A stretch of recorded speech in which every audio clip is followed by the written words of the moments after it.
So for the three youth artists that are here, it'd be good to have you comment on that. We have, for example, Jacqueline's here, and she's just starting to perform. And judging from the first performance, it was very impressive. And there must be all of these questions when you are good friends with Emma Marie, seeing Emma perform, so you now have a mentor, really in everyone here, I would like to thank, and how you kind of look at that as far as starting out. Emma, why don't you start with that as far as, you know, where you started out musically and how the things that Oscar alluded to kind of affected you? Well, I mean, really, you know, with styles and stuff? Yeah, with styles. Like you're a singer-songwriter, and there are certain people that you listen to and enjoy, and starting out, you know, starting with wanting to kind of emulate other artists, and then defining your own style. Yeah. Well, I mean, when I first started out, I really was kind of, I just wanted to, you know, I didn't listen to a ton of, you know, like music. But as I started, you know, getting a little more into the music, you know, performing, stuff like that, I started listening to, you know, just all these amazing artists, and then I started kind of, you know, taking style, just, you know, taking little ideas, but still making my music my own, and so basically when I first started out, I just wanted to, you know, be really unique, and I didn't want to be at all like any other artist, really, and so just mainly but then I just, you know, started kind of, you know, listening a little more and just getting ideas, but my style, I would say, is more singer-songwriter, pop, but then I also sometimes, I do a little blues.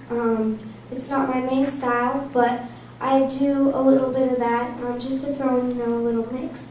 And so I think just getting, you know, different styles in there, even if it's not necessarily what you're going to do for your whole set.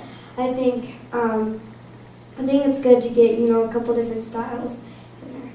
And you've also delved into rock and roll, and, you know, kind of stretching the boundaries, working with Lucy, we'll talk about in a little bit.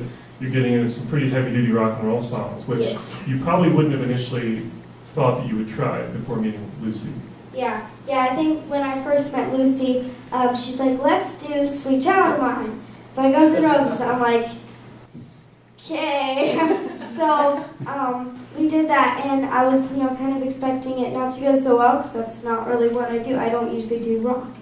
But then I started, you know, recording more songs, and most of them are rock. And so and I definitely went out of the comfort zone. And I think it's good to do that because then it gives you more experience with other styles. You know, if you do collaborations, someone wants you to do, you know, blues or whatever, then it's like, oh, I don't do that, so sorry, I can't collaborate with you. So I think it's good to, you know, just kind of branch out into other genres, just even if it's not what you'll do normally. Well put. And I like the fact that rock and roll is an integral part of the youth growing up today, because there's a real power in the music. And I really appreciate the fact, you mentioned Led Zeppelin, who I put on the top of my list along with Deep Purple and a few others. And John, I wanted you to comment, because that's been a part of your musical growth as well, and you can talk about that. Okay, so I kept my musical growth and like how I kind of figured out what I listen to and what I like to play. It's very, very strange. So I actually grew up listening to like Bollywood music, because my parents, that's what they listened to.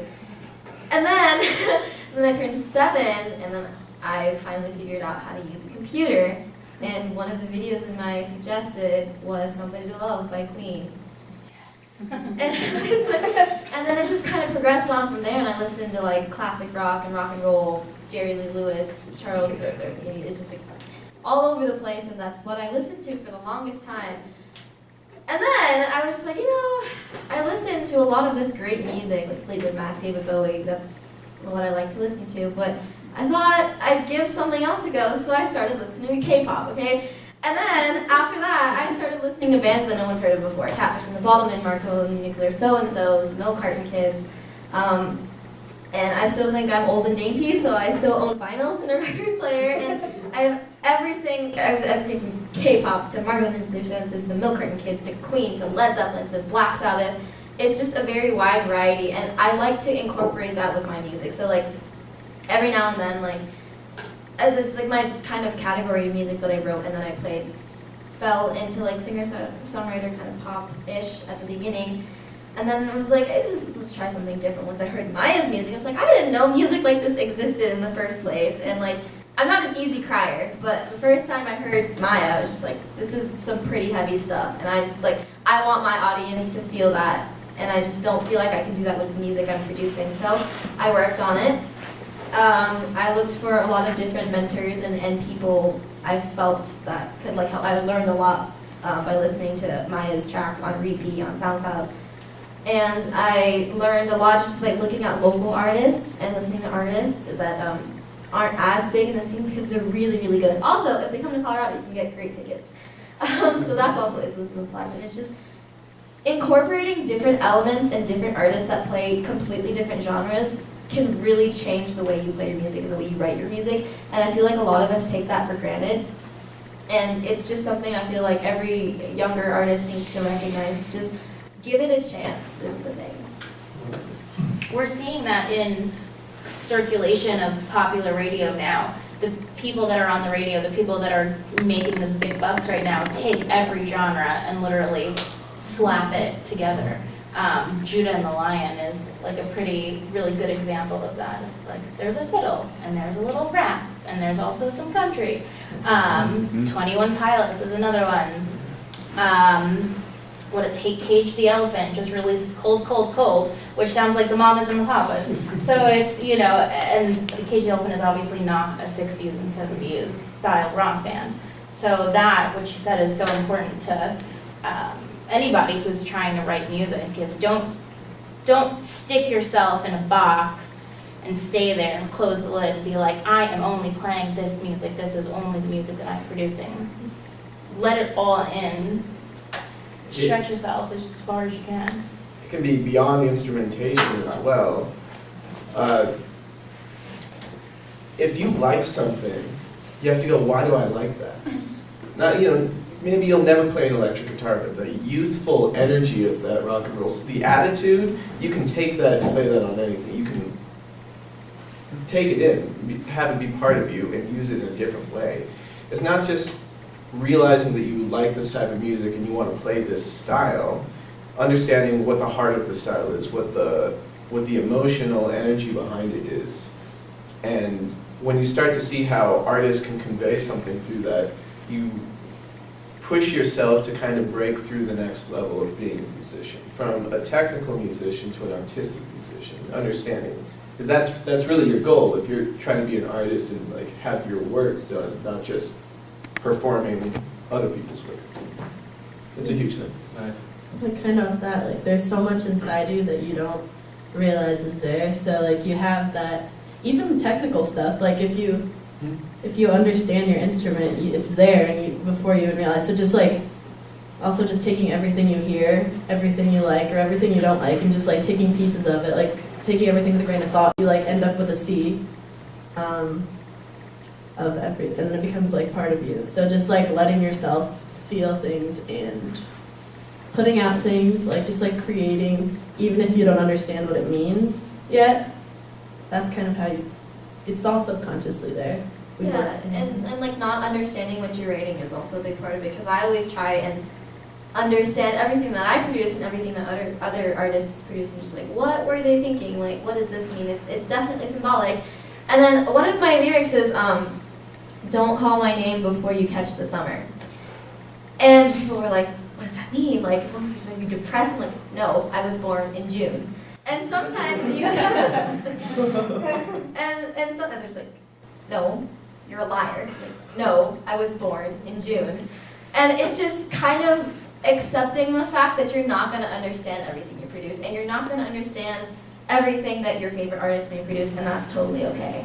Because I think it keeps the mystery, and that's what keeps it interesting. Mm-hmm.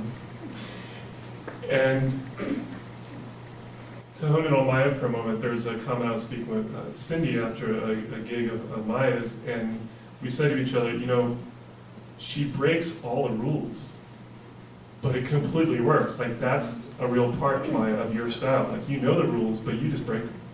I don't You know if I know the rules. I don't really, yeah.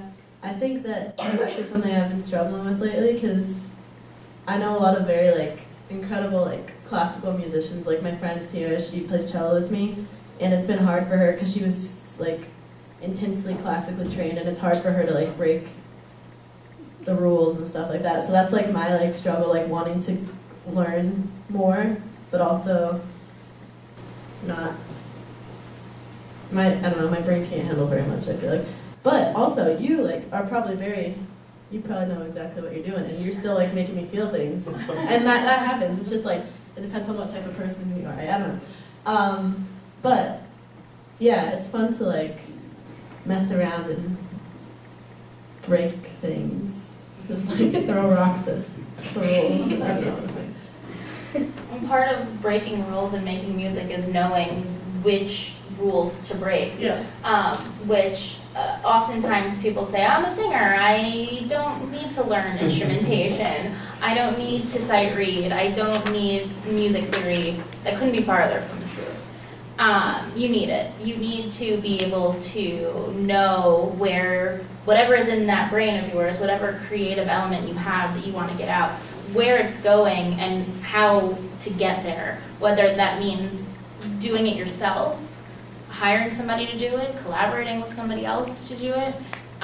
If you can't write a chord progression for your song, you can't make all of this come out the way that you want it to, and that kind of, then you have this self-struggle of, you know, this song isn't right, it's not what I wanted it to be, but it's done and it's produced, and what do I do now? So everybody here, you know, plays an instrument. Everybody here, you know, has the backing and the knowledge base, even if it's not classical like your friend with the cello, you understand the notes that you're playing on your guitar. And that's what makes it easier for you to invoke passion and emotion and creative juices flowing, because you know how to distort what you need to distort. Yeah, this is a huge struggle for a lot of young musicians. Some people will grow up classically trained and never learn how to improvise, and some people never learn how to read music, and then like that point where we learned like very basically how to read music in school, and I started playing guitar without it, and then I realized to get any work, like to go play in the pit for the musical or something, like you have to learn how to read music and you have to be good at it. So coming to terms with that's really difficult, and teaching people who only have read music to improvise and be free is something else too. Whatever you're doing, it's just like rule of thumb. If it's hard for you, you have to do it. I mean, you need to challenge yourself constantly. Look at all your areas that you're not good at and force them to be better or figure it out. And same with breaking the rules, right? Rule of thumb, if it sounds good, you're probably fine. You're really not breaking any rules when you break rules. Like someone can like explain to you, oh, this goes from like a 5 to a diminished 97. No, but you know, like it all makes sense. Like with the technical aspect, anyway, it just doesn't feel. That just makes sense. Yeah. Substitution. Yeah. Yeah, and like technicalities in reading music was all that I knew for the longest time. And I saw someone improv me on the guitar. I was like, what is this sorcery? I started singing, doing stuff like out of the music. I put one ritornando, like Beethoven's Moonlight Sonata, and I got like 150 points deducted. And it's so ridiculous how people feel like they have to do exactly what's written in music. It's okay. That's kind of what it's like to be an artist. It's what, like, that's the whole point of being a musician, is just kind of figuring things out, and it might not go according to plan, but that's the beauty of it, I think. And like, of course, you need to know the technicalities, but I still struggle like learning how to play, I don't know, whatever the heck this guy was doing on the guitar. Like, I can't do that, but I can read music, and so it's like constantly learning how to get better at just going with it. Yeah, there's that huge gray area in between both sides. Just find which place in it works for you, I guess. And then you could incorporate the leather pants with the gypsy jazz, Right, and that's your very Led important. Zeppelin ready to rock and roll. We're here to talk about the gray area.